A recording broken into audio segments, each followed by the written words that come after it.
a lot of experiments, once again, because they were looking for this ideal or perfect race. So, what better way than through science to kind of almost genetically create them? And unfortunately, a lot of times twins got special care. Also, there was the irony, and if you've read Night, Dr. Mengele was both a dubious figure, but the children identified him as Uncle Joseph. Well, because that's how they had to call him. Yes, because I he have to gives tell them you, candy and treats. he could be very nice, and then he killed them. Okay, he could give them maybe a little candy or something, and then after that he killed them.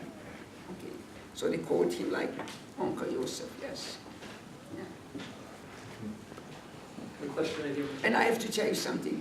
We were standing of the Zählerpel, the roll call, and they were whistles blowing. Mengele is coming because he had to supervise, and he came with a big entourage, motorcycles before, and he came and beautiful outfits, everything, shining boots. And then he went and he pointed, you, out, raus. We tried, those of us that were the worst looking in the back, but he was not soapy, so he pointed in the back. And then there was just time, like, he didn't like, I was blonde, I am lucky, I was blonde and blue-eyed, I still have the blue eyes, the blonde is gone. But he didn't like anybody that was blonde and blue eyes because you are Jewish, you don't have the right to look like the Aryan, You are supposed to have a crooked nose and black and ugly and that's that. I have to tell you, they asked me what I remember about the SS, the shining boots. Because we couldn't look up their eyes, we had to look down, and they had the shiniest boots you can imagine, because the lucky inmate had to polish it, and then maybe she got a little piece of bread or something. The higher you could see your face in the boots. Yeah. Did Hitler ever visit the camp? Hitler? No. Yeah. No? That was below him. No. They were his henchmen. They did a very good job. He didn't have to go. Children right over here. Yes. So it was true, they had children in control camps, and they said there was a rumor saying that they found extra camps aside from the concentration camps. They said they wanted to test the children to see if they could control them by putting them through nerve tests.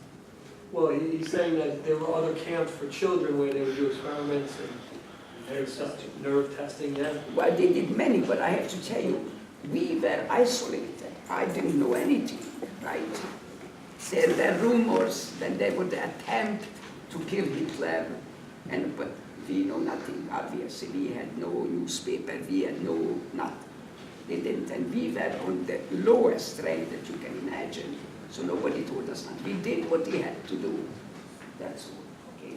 And I tell you, like, you didn't ask, the worst that I did, I was working in a quarry, okay? It means I was carrying huge stones from one place to the next, and we had to do a quota, a certain amount. But we did, it wasn't for building, it was just punishment. They called it sport. Sport. It's good for us. And when we went, it was outside the camps. Arbeit macht frei, work makes you free. So we had to sing going up, because we had to be very happy that we are going to work, right? Starving and freezing, but we are working, so we were very happy. And we went out. And I tell you, this is because of the work. I have a very bad back. I had it as soon as I came back. I had spinal surgery because the doctor, when I went, he said, you worked very hard in your life. It shows, I say, that my camp years, it shows the tattoo, my back, and in my mind. I cannot forget it. It's the reminder. Oh, one final question, because we have 2 minutes left. One final Yeah. question in the back. How are you able to get out of that horrible experience with no vindictiveness and anger? No anger. I tell you something, anger kills you. What would I achieve? What would I achieve if I would be angry? Tell me. And this is again another message. You just harm yourself. Daily, many things happen, right? And what then, if I would be angry? Oh, you know something, it's not what died to you, how you are dealing This is, okay? I have to, is it my good nature or I made myself like that? I think it's 50-50. You have no choice. You either swim or you sink. So I'm swimming. That's all. I have no choice. Did you ever meet Elie Wiesel at all? Yes, I did. Yes, I did. How did that meeting go? Well, it wasn't like I met him. We were once for a holiday, Jewish holiday in a hotel, and I will never forget that. There were 7 days, and our table was here, and his table was there, and he was there with his wife. His wife was pregnant at that time. It was in Florida, and he was not that well known yet, but he was well known already then. Oh. It was very well known then. You know something, he looks better now than then. I'm not joking. He was very drawn and very skinny, and this whole pain you could see in his face.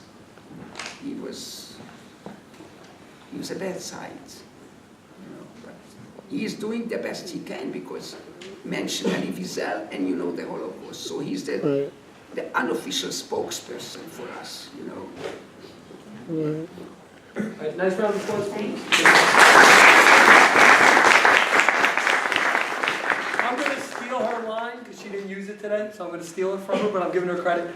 One of the most powerful things she said when I first met her was, when you hear the story of a survivor, you become a survivor yourself. So please make sure you pass on the stories you heard today and send her a message of hope. Bye-bye, everybody. Oh. If somebody denies that there was a Holocaust, no, you met the survivor, that's why. Somebody wanted her book. The book, well, the book's in